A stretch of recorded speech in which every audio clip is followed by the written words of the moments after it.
Hello tout le monde, bienvenue sur la chaîne et aujourd'hui critique d'un film que tous les fans de slasher et tous les fans de films d'horreur attendaient. Enfin, le dernier volet de la trilogie Halloween, enfin de la dernière trilogie Halloween qui a commencé en 2018. Et bien écoutez, je suis prêt. J'ai mis le petit t-shirt, j'ai mis les petites lumières, les petites décos, j'ai même le couteau de Michael Myers. J'ai le couteau de Michael Myers si jamais ça se passe. Alors vous inquiétez pas, il est en plastique. Il va pas faire beaucoup de mal celui-ci. Mais voilà, j'ai mis tous les petits trucs qu'il fallait. Et puis, petit cadeau à la fin de la vidéo. Voilà, ça c'est pour vous faire rester. On a un petit cadeau à la fin de la vidéo. Vous verrez, on verra ça tous ensemble. En attendant, on y va. Let's go!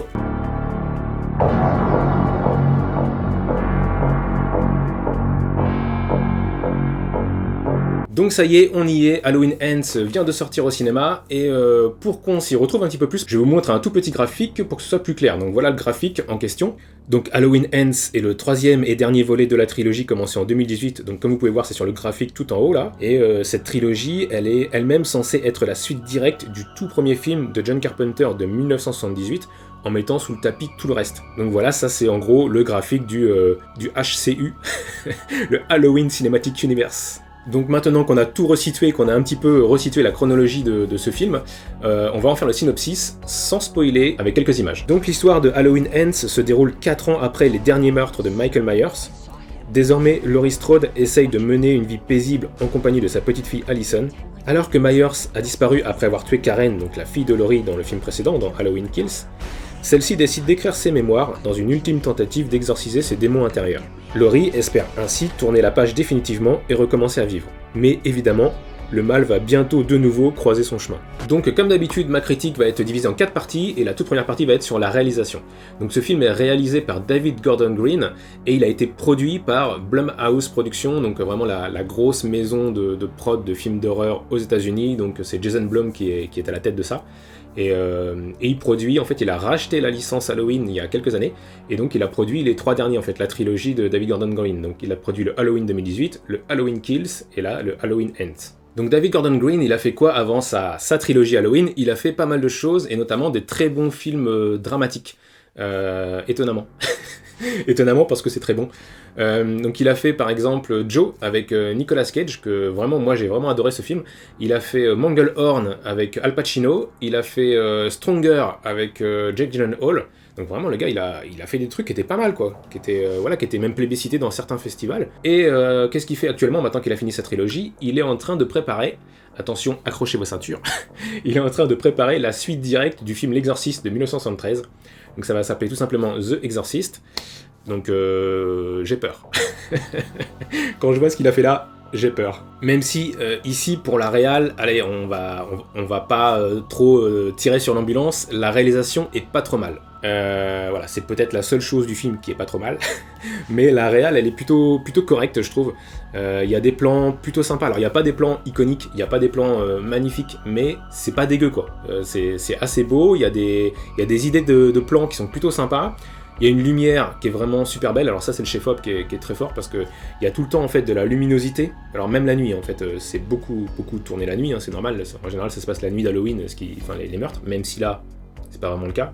Tout ce qui se passe la nuit est bien éclairé, avec des lumières assez flashy, assez sympas, et en même temps des tons grisonnants, c'est-à-dire qu'il y a un peu de tout dans l'image, donc vous allez voir parfois quelques néons, etc. Donc des lumières belles, agressive en quelque sorte, mais belle à l'image, mais avec toujours un petit voile gris à côté, etc. Donc ça c'est plutôt bien foutu. Alors c'est pas le réal, c'est le chef-op qui fait ça, c'est vrai, mais normalement il travaille main dans la main avec le réal, c'est à la demande du réal, c'est le réal qui lui dit ce qu'il veut, etc., ce qu'il veut obtenir à l'image, et puis tout ce qui est mouvement de caméra, tout ce qui est travelling, etc., tout ce qui est plan, parfois un petit peu déconvenu pour pouvoir essayer de faire passer des sentiments au spectateur, ça fonctionne, il y a des trucs pas trop mal, il y a des trucs bien faits. C'est vrai, la réal elle est pas ouf, mais elle est pas dégueu. Bon par contre le combat final entre l'héroïne principale, donc Laurie Strode, enfin l'héroïne principale, c'est même pas le cas. On va parler de tout ça dans le scénario, mais c'est même pas le cas, mais bon. Entre Laurie Strode et Michael Myers, c'est vrai que ce combat final par contre il est on va dire mal réalisé, mais surtout très mal monté, en fait on comprend rien. Je pense que le découpage qui avait été prévu à l'avance, il devait être hyper brouillon parce que je pense que c'est gros bordel quand ils ont tourné ça. On ne capte rien de ce qui se passe, ça se bastonne à main nue, on y reviendra. Ça se bastonne à main nue contre Michael Myers.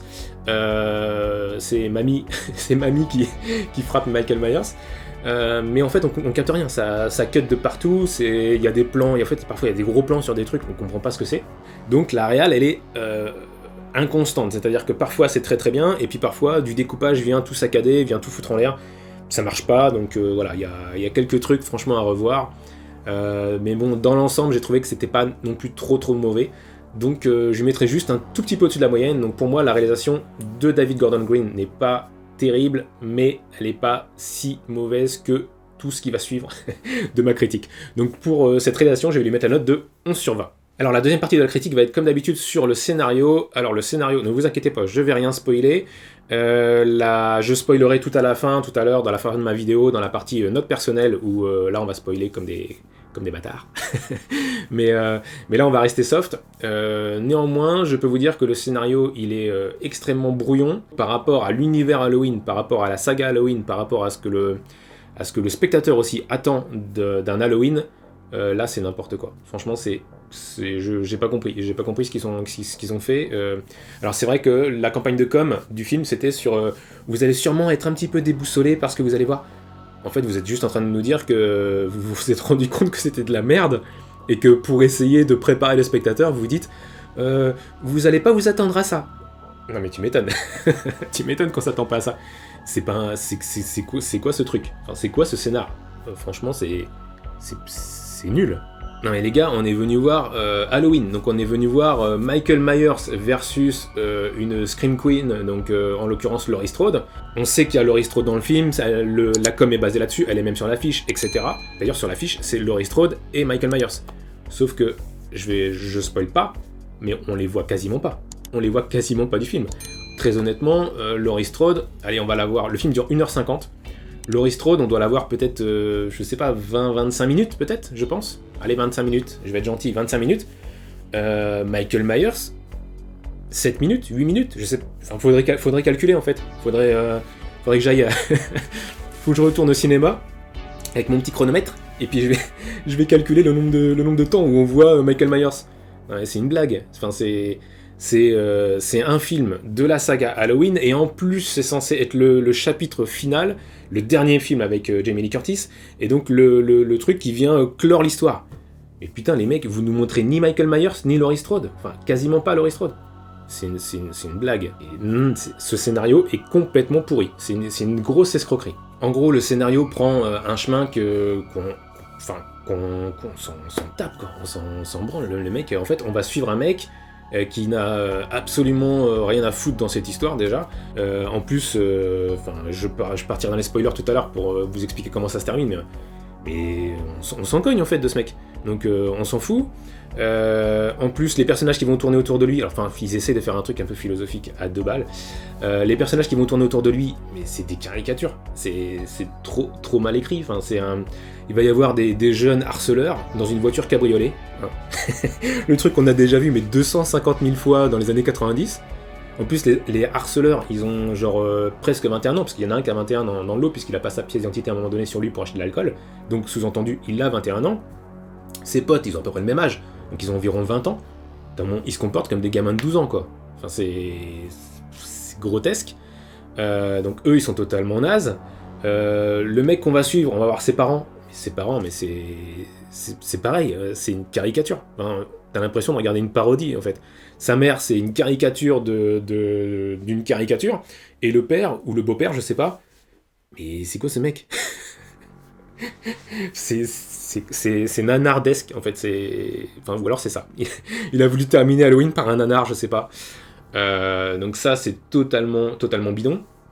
On a une pseudo-histoire d'amour qui est créée au milieu de tout ça. Mais qu'est-ce que c'est que ce truc?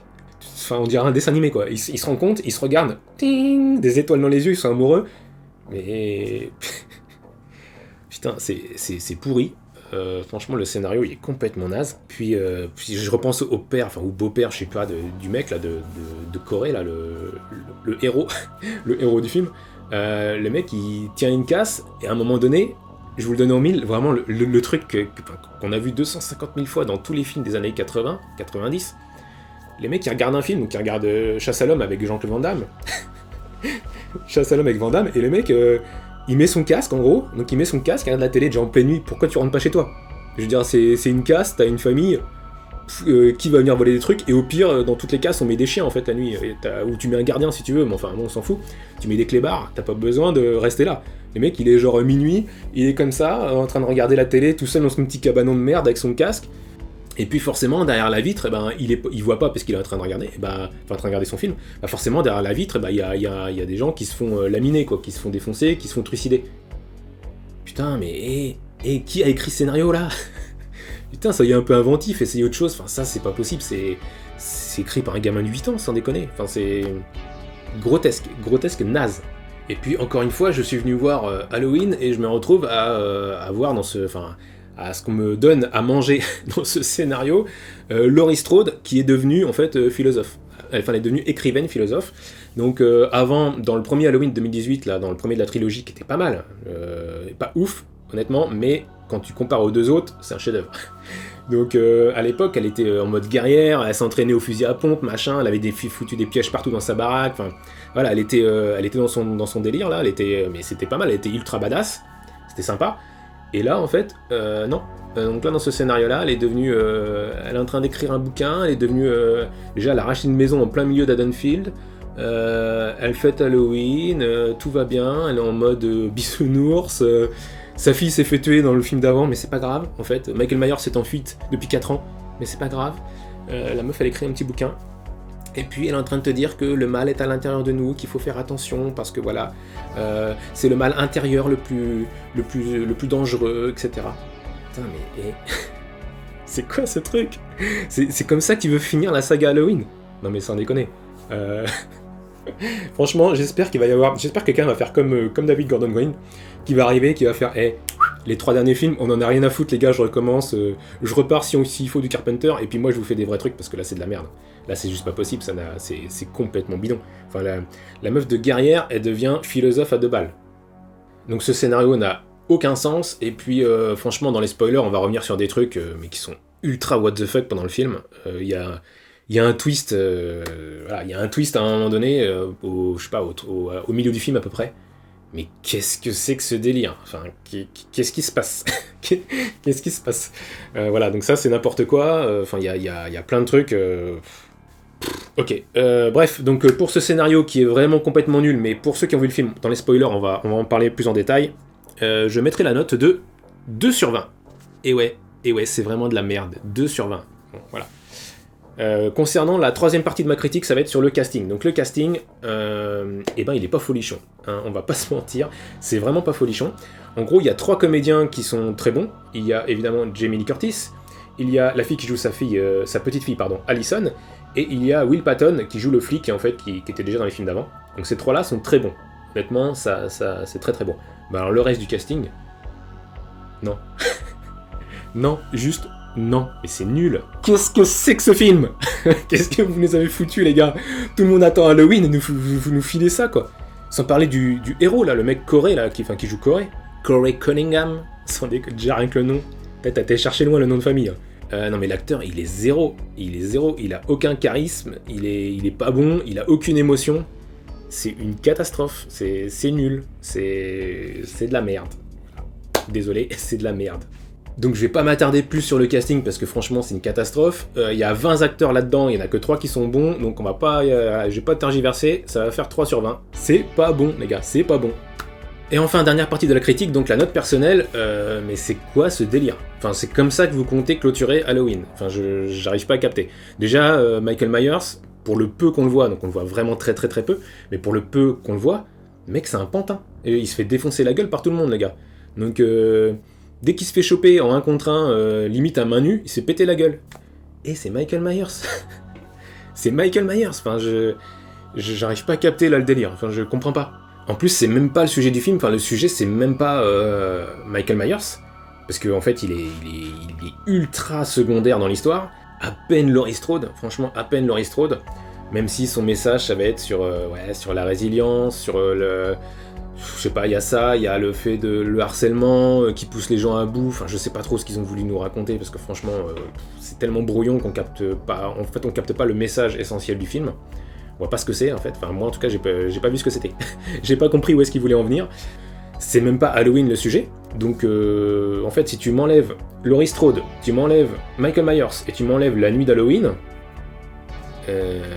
c'est quoi ce délire? Enfin, honnêtement c'est vraiment pas bon à mon sens, hein. Vraiment moi j'ai pas aimé, alors peut-être qu'il y en a qui vont kiffer ce film, hein, je sais pas, peut-être. De toute façon il y a toujours, c'est normal, hein, il y a des gens qui aiment, des gens qui aiment pas. Enfin, j'ai l'impression que là on est beaucoup quand même à pas aimer parce qu'on est beaucoup à se dire non mais là ils se foutent de notre gueule mais d'un truc de ouf. Donc non ça marche pas du tout et on va rentrer un petit peu dans le détail avec les spoilers. Donc pour ceux qui n'ont pas vu le film, je vais vous mettre un petit timecode juste en bas là et puis un chapitrage. Donc voilà, si ça vous emmerde le timecode, vous allez sur les chapitres, hein, vous cliquez sur le truc de chapitre, etc. Et vous aurez directement le chapitre où on est à la fin des spoilers et donc ça vous permettra de sauter toutes les tables des spoilers. Donc tout premier truc dont je voulais parler déjà au niveau des spoils, c'est quoi cette idée Michael Myers, il habite dans les égouts depuis 4 ans. Enfin non, c'est nul, non, ne fais pas ça, n'écris pas ça, c'est nul, enfin je comprends pas, je sais pas, quelle est cette idée toute pourrie? À la limite, Michael Myers, tu vois, il revient juste pour la nuit 31 octobre, pour Halloween, etc., mais t'as pas besoin de m'expliquer que ça fait 4 ans qu'il est dans les égouts, on s'en fout, ne le montre pas, tu vois, parce que ça c'est débile, c'est une idée nulle à chier, c'est, je sais pas, c'est écrit par un gamin de 10 ans qui est fan des Tortues Ninja, j'en sais rien, mais c'est nul, c'est zéro. Donc tu me montres juste, voilà, on est le 31 octobre, ce soir c'est Halloween, et boum, Michael Myers réapparaît, c'est tout, c'est le mal incarné, etc. On n'a pas besoin de plus d'explications que ça, c'est Michael Myers. Me le montre pas en train de vivre comme un clodo dans les égouts dégueulasses, mais qu'est-ce que c'est que cette idée de merde? Et deuxième chose aussi que je voulais parler dans les spoilers, donc c'est quoi ce délire avec Michael Myers qui chope Corey là quand ils sont dans les égouts, il le chope par le cou, et quoi, il y a plein de flashs machin, c'est quoi ça? Il lui sonde son âme, qu'est-ce qu'il y a? Il le contamine, c'est une maladie, le mal contamine quelqu'un, ou alors il le sonde et il voit qu'en fait le mec il a le mal à l'intérieur de lui, donc il active le mal, ou alors c'est comme sa blessure en fait, à un moment donné il est blessé, la meuf elle lui dit sur sa main, c'est en train de s'infecter, machin, donc quoi, en fait, ça représente quoi? Ça représente le mal à l'intérieur de lui qui était déjà présent, qui est en train de s'infecter, qui est en train de le contaminer. Mais qu'est-ce que c'est que ce délire? Ils ont fumé quoi les mecs? Ils sont 4 scénaristes pour ça, putain. Sans déconner. Non mais pareil, là j'ai pas compris ce délire là. Ça te crée un twist, what the fuck. Le mec c'est une victime. On peut commencer un petit peu à s'attacher à lui, et encore, parce que franchement le comédien joue très très mal, mais on peut commencer à s'attacher parce qu'en fait il se fait tellement malmener par les autres que t'as envie qu'il leur rentre dedans et mais qu'il reste gentil quoi. Et là non, boum, what the fuck, le mec devient complètement, le mec devient un nouveau Michael Myers. On s'en tape de ça en fait, on est venu voir la fin de Michael Myers. Ou alors ça, d'accord, tu faisais ça en 10 fois mieux, et tu faisais, je sais pas, une sorte d'héritage, tu vois, tu faisais Halloween Legacy, mais tu faisais une sorte d'héritage, tu vois, puis... Mais en fait là ça marche pas, puisque de toute façon il se fait buter après le mec, enfin il se bute lui-même. Donc en fait on s'en tape de ce mec là. Enfin... Quel est l'intérêt de suivre lui là, en fait? C'est quoi cette idée? J'ai trouvé ça vraiment naze. Tu déplaces ton boogeyman vers un nouveau boogeyman, donc déjà fais pas ça dans Halloween Ends, ok, si tu veux tu fais ça dans un autre Halloween à la limite. Et ça peut être une idée, pourquoi pas, même si je la trouve vraiment nulle. Si elle est bien exploitée, pourquoi pas, mais là, dans la saga finale, enfin, dans le chapitre final du truc, tu peux pas faire ça. Enfin, ça n'a aucun intérêt, surtout si c'est pour le faire que ton nouveau mec va se buter lui-même dans un quart d'heure, 20 minutes. Enfin, dans une demi-heure, allez. C'est quoi ce... À quoi tu penses, en fait? Oh, je suis vénère. Oh, je suis énervé. Non, mais c'est quoi ce truc? C'est complètement pitoyable. Franchement, cette idée est zéro. Et donc, autre partie spoil, donc en fait, Michael Myers, désormais, il fait équipe, en fait. C'est une team. C'est la team Myers.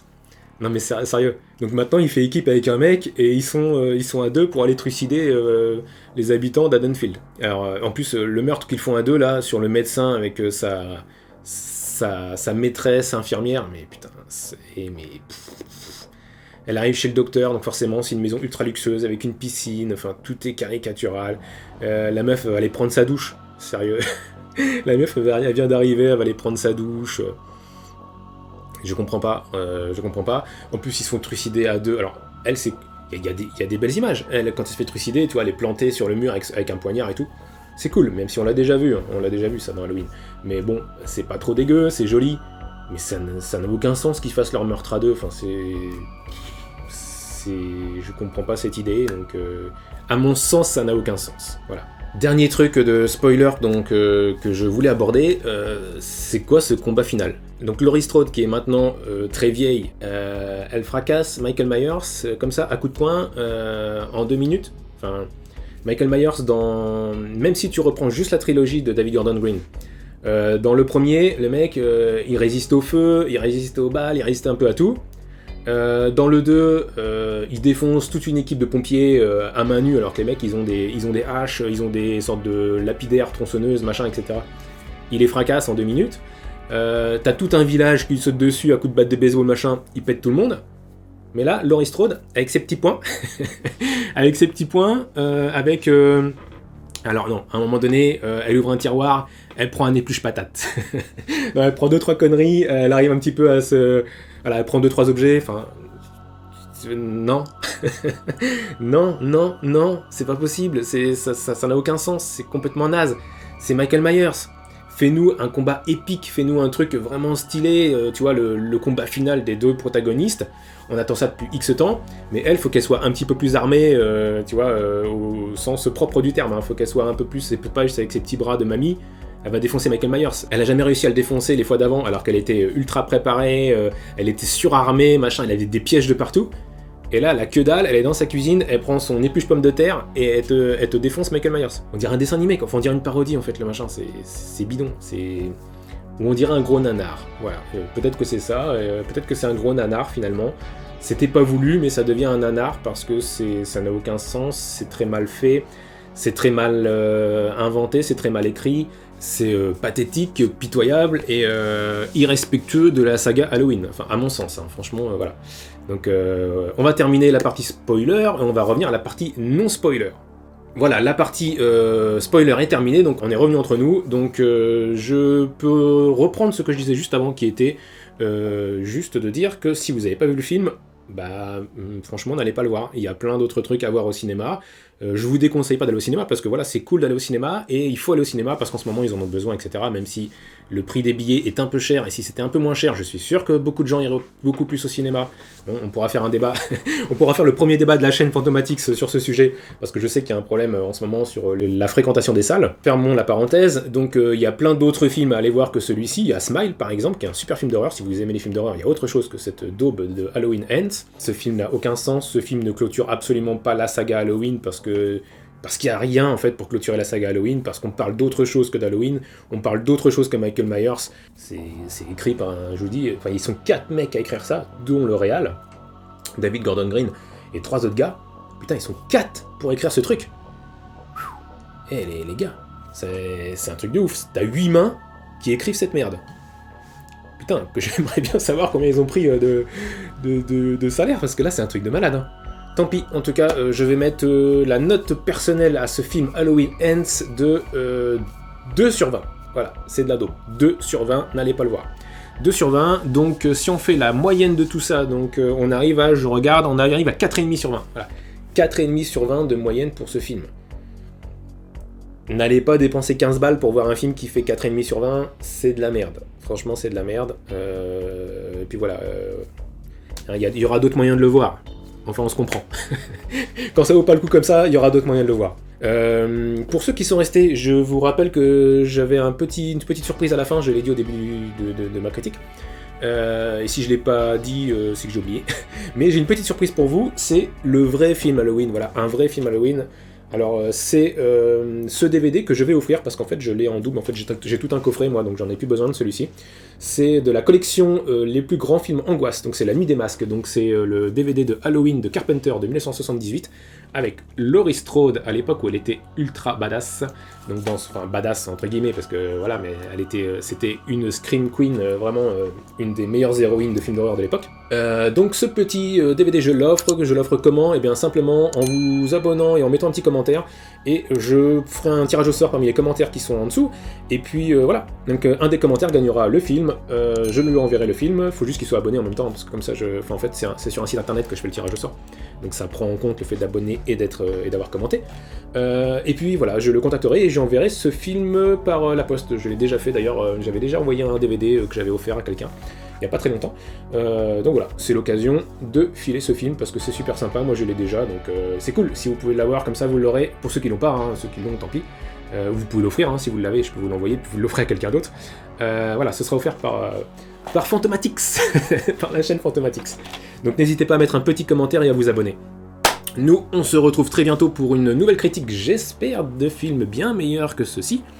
Et puis voilà, et puis ou peut-être dans des lives, des fois j'apparais dans des lives à droite à gauche sur d'autres chaînes de youtubeurs qui sont super cool. Et donc c'est bien, c'est génial. Merci à tous, on se revoit très très bientôt pour une nouvelle critique. En attendant, prenez soin de vous, à bientôt, ciao!